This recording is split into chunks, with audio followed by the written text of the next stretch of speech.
Capítulo 42. Não eram 7 horas quando senti o meu celular vibrar insistentemente sobre o criado mudo. Bendita hora para ter torre, pensei. Peguei-o me sentindo ainda cansada e sonolenta. A visão estava turva, por isso nem tentei ler o nome que aparecia na tela, apenas disse alô sem ânimo algum. Anabel? Não, eu não estava ficando louca. Aquela voz era de Ricardo. Você já viu que horas são? Protestei resmungando sonoramente. Eu sei exatamente a que horas são, mas por favor preste muita atenção no que irei dizer. Havia um tom ansioso em sua voz, que me fez ficar alerta rapidamente. Não era uma brincadeira, afinal. Estou seguindo meu pai, acho que encontrei o que estávamos procurando. Meu coração disparou tão rápido que me levantei da cama de um salto, passando as mãos no rosto a fim de despertar. Deus, que aquilo não fosse um sonho. O que você disse? Perguntei apenas para confirmar. Disse, estou. A ligação começou a falhar. Não, precisava de uma torre. Corri para a sacada, abrindo-a violentamente. E não me importando com o estardalhaço, mas a ligação não estabilizou. Ricardo! Gritei. Ricardo! Não obtive respostas e isso me deixou tão frustrada que dei um murro na janela.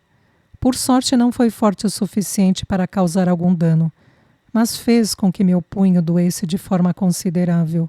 Ainda bem que eu já estava bastante firme sobre minhas pernas, pois o nervosismo do momento fez com que meu corpo todo tremesse. Comecei a sentir um desespero latente em meu peito e então um maldito aparelho vibrou. Era uma mensagem. Abria rapidamente para meu alívio, era de Ricardo. Rancho Nova Esperança é aqui, na segunda encruzilhada da Paineirinha. Minha boca abriu-se em um perfeito ó. Eu sabia mais ou menos onde ficava e tinha que ver com meus próprios olhos. Ricardo não mentiria. Não me ligaria às 7 da manhã para dizer uma coisa dessas se não fosse verdade. Com uma chama de esperanças brotando em meu peito, atirei o telefone sobre a cama desarrumada e corri para vestir uma roupa, para poder ir ao encontro de Ricardo. Não conseguia nem sequer respirar direito, diante as inúmeras hipóteses que se formavam em minha mente. Peguei uma calça qualquer, uma blusa de mangas longas, pois estava meio frio e calcei minhas botas de montaria. Prendi o meu cabelo em um coque e nem pensei em avisar ninguém. Desci as escadarias o mais rápido que minhas pernas, recém-ativas, conseguiam, e peguei as chaves do carro de Henrique, saindo porta fora com um único destino em mente, o Rancho Nova Esperança. Nada mais povoava minha mente enquanto eu acelerava o veículo pelas estradas de terra, levantando poeira. Estava um pouco perdida com o retorno que deveria fazer, e por isso decidi pegar o meu celular para tentar reler o local. Ótimo! Não estava em lugar algum. Não acreditava que tinha conseguido aquela proeza. Sim, eu tinha esquecido o celular na ânsia em sair logo de casa. Não podia voltar, pois já tinha percorrido uma distância considerável. O que fazer? Decidi confiar nos meus instintos e meti a cara pela estrada da Guabiroba. Decidi que a próxima pessoa que eu encontrasse seria vítima de minhas perguntas. O sol já estava alto no céu, brilhando poderosamente, assim como a esperança dentro de mim. Ela queimava o meu peito, deixando-o quente como brasa. Aquele era o meu dia de sorte, tinha que ser. Capítulo 43. Depois de me perder e perguntar para uma ou duas pessoas que andavam pela estrada com seus cavalos, como se a civilização ali nunca tivesse chegado, consegui entrar no caminho certo.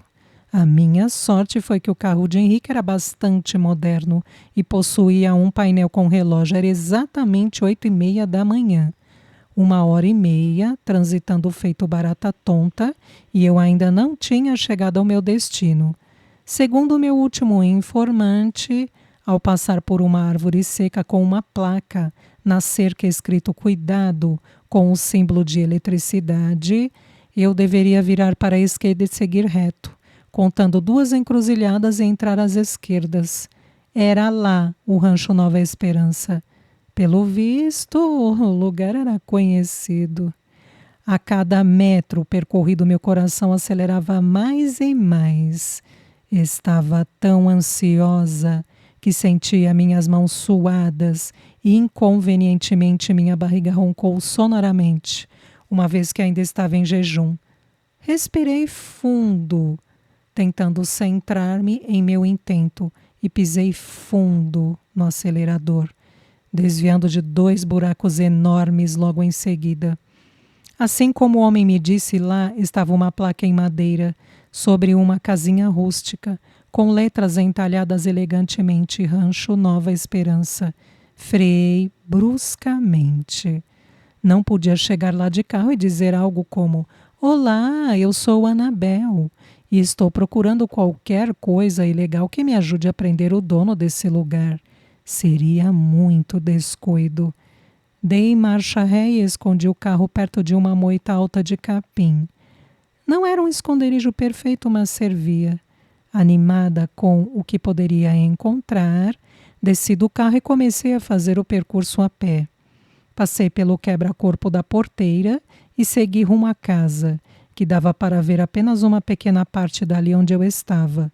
O terreno não era plano e descia à medida em que eu me aproximava. Uma palpitação latente não me abandonava e eu respirava rápido por causa da longa caminhada debaixo do sol quente. Quando avistei a casa toda, deparei-me com um lugar sombriamente bonito. Várias árvores medianas circundavam o local, escondendo parte da casa, que tinha um teto muito alto em forma de cone, e era somente por isso que eu o conseguira avistar da porteira. Parecia que o local fora planejado para ser tão escondido. A fim de não ser percebida, andei pelas sombras das árvores, usando seus troncos para ocultar minha presença, que tinha certeza era indesejada. Um latido de cachorro me fez sobressaltar, mas, não muito distante dali, avistei 2 cães enormes presos em correntes. Eles rosnavam e estavam extremamente agitados. Pareciam ver alguma coisa que eu não conseguia. E assim que acompanhei o foco deles, deparei-me com uma cena que jamais imaginei. Ricardo estava imobilizado contra o capô de seu carro, que estava mal estacionado no pátio escuro da casa. Um homem alto e forte segurava suas mãos para trás como se fosse um animal acuado. Nem respirei ao ver Gregório aparecer em cena, com uma arma na mão e... Deus! Aquilo parecia ser uma cena de filme de terror. Mesmo de longe consegui ver um vislumbre de espanto em seu semblante, mas ele se recuperou rapidamente e ficou observando Ricardo, com aquele seu olhar de ave de rapina, sério, ríspido, nojento. Eu queria escutar o que o homem que prendia Ricardo estava dizendo. Por isso, de forma sorrateira, tentei me aproximar mais. Os cães ainda latiam muito e eu não podia chegar muito perto, ou o alvo de toda aquela fúria poderia ser eu. Engoli em seco quando escutei as primeiras palavras de Gregório. Sabia que estava me observando, garoto tolo. Sua voz era tão fria quanto um bloco de gelo. E ele olhava para o próprio filho com uma indiferença nítida no olhar. Como podia existir uma pessoa tão repulsiva? Acha mesmo que me passaria para trás, que seria mais esperto do que eu? Um sorriso desdenhoso apossou-se de seus lábios e ele se aproximou mais, colocando o cano da arma de encontro ao crânio de Ricardo. Eu não nasci ontem, moleque. Você não presta. Cuspiu Ricardo, não se deixando intimidar pela arma que o próprio pai lhe apontava. Chega de brincadeiras, Antônio, leve ele lá para dentro. O homem não pensou duas vezes, não questionou. Deveria estar sendo bem pago para isso, pois pegou Ricardo ainda mais firmemente quando ele começou a se debater e levou para dentro da casa de madeira enegrecida. Gregório olhou ao redor e lançou um olhar mais demorado para os cães, que continuavam agitados. Nem sequer consegui respirar de onde estava, pois era como se ele estivesse me vendo. Depois de um tempo, ele também entrou, e eu me vi em uma situação muito, muito complicada. Senti a garganta seca e um nó se formou em meu estômago. Deus, o que aquele lunático ia fazer com Ricardo? Maldita hora de esquecer o celular, maldita, maldita, desesperei-me com aquilo e tentei voltar de forma silenciosa para o carro. Precisava chamar a polícia. Porém, meus movimentos com certeza foram pesados demais. Eu não havia percebido, mas tinha um terceiro homem. Mais um capanga de Gregório. Quando me virei e deparei-me com ele, senti-me desfalecer. Ele tinha uma arma apontada para a minha cabeça. Não consegui dizer nada, nem uma palavra. Olha só, a namoradinha veio atrás. A voz de desdenho era pavorosa. O sorriso de dentes podres, macabro, e a barba por fazer no rosto queimado pelo sol conferiam àquele sujeito um aspecto muito horrível. Não consegui reagir, apenas vi quando ele ergueu o cano da pistola e o acertou na minha cabeça.